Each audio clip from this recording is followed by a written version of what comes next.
থেকে এসেছেন অনেক কষ্ট করে, মেহনত করে।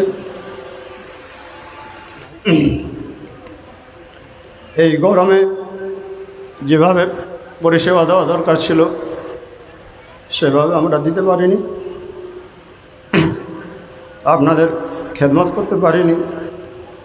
খাওয়ার কষ্ট, বসার কষ্ট, যাতায়াতের কষ্ট, সব কিছু মেনে নিয়েও যেভাবে আপনারা স্বতঃস্ফূর্তভাবে এই মজলিসকে সাফল্যমণ্ডিত করেছেন, তার জন্যে কোটি কোটি শুকর আপনাদের। আল্লাহ রব্বুল আলমিনের দরবারে কোটি কোটি শুকর, রসুল করিম সাল্লাল্লাহু আলাইহি ওয়াসাল্লাম কামিল মুর্শিদগণের দরবারে কোটি কোটি শুকর।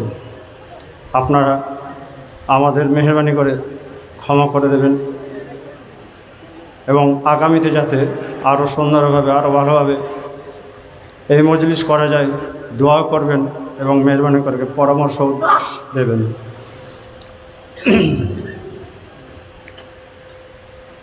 এই মজলিসে বহু পীরগণ এসেছেন, তাদেরও ঠিকমতো বসার জায়গা, খাওয়ার ঠিকমতো পরিষেবা দেওয়া যায়নি এবং অনেকেই পীর মায়ের সঙ্গে দেখা করতে চেয়েছেন, কিন্তু এবছর মায়ের অসুস্থতা এবং বার্ধক্যজনিত কারণে তিনি দেখা করতে পারেননি। তো মেহরবানি করে আপনারা ক্ষমা করে আর দোয়া করবেন আল্লাহ যেন মাকে সম্পূর্ণ সুস্থ করে দেন, হায়াত বৃদ্ধি করেন।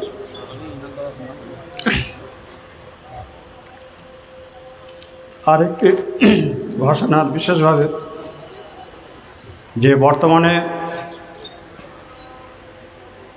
মুসলমানদের মধ্যে শিক্ষার হার কেমন বেড়েছে, তার সঙ্গে সামাজিক মেলামেশা, উদারতার নাম করে অনেক রকম অশ্লীল বেহায়াপনা কাজও চলছে।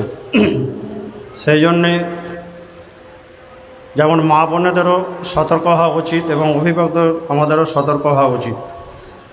যে সমস্ত অভিভাবকদের আমাদের অনুরোধ, পড়াশোনা হয়ে গেলে বারবার বলেন উচ্চশিক্ষা লাভ করুক, পড়াশোনা করুক, সব কিছু করুক, কিন্তু শালীনতা বজায় রেখে এবং নিজের ইজ্জত সম্ভ্রমকে বজায় রেখে যেন সেই কাজগুলো করে।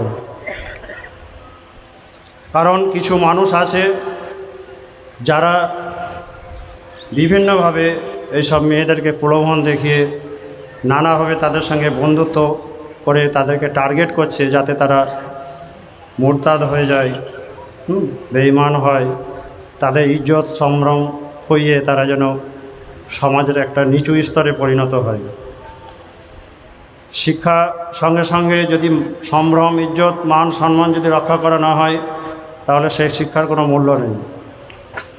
তো সেই জন্যেই অভিভাবকদেরও দায়িত্ব আছে যে তার ছেলেমেয়েরা পড়াশোনার নাম করে কোথায় যায়, কার সঙ্গে মেশে, কিভাবে চলাফেরা করে, সেই দিকে যেন নজর রাখা হয়।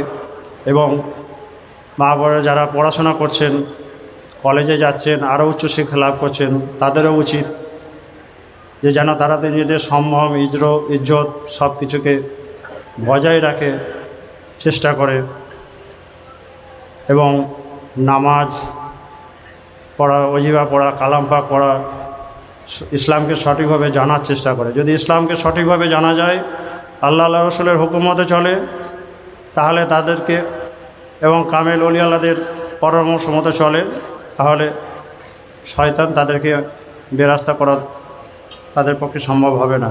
সেই জন্য আমাদের সকলকেই চেষ্টা করতে হবে যাতে আমরা বর্তমান যে পরিস্থিতি, যে মানুষ যেভাবে একটা শ্রেণীকে টার্গেট করে তাদেরকে বেরাস্তা করার চেষ্টা করছে, সেটা যেন না হয়। এটা আমাদের সকলের দায়িত্ব। আমরা ইনশাল্লাহ চেষ্টা করব, কারণ এই পড়াশোনা করার নাম করে এই হারাম সম্পর্ক, হারাম রিলেশন, যার জন্য সমাজটা ধ্বংস হয়ে যাচ্ছে। খুশিদা হয়ে গেলে একবার বলেছিলেন যে একটা সন্তান ভূমিষ্ঠ হবে, নেককার ইমানদার হবে যদি তার মা বাপ নেককার ইমানদার হয়। সে যদি সৎ পথে থাকে, সে যদি হালাল খায়, তবেই তার সন্তানও নেককার ইমানদার হবে। তো সেই জন্যে কেউ যদি হারাম সম্পর্কে লিপ্ত থাকে তার গর্ভে কোনোদিনই ভালো সন্তান আসতে পারে না।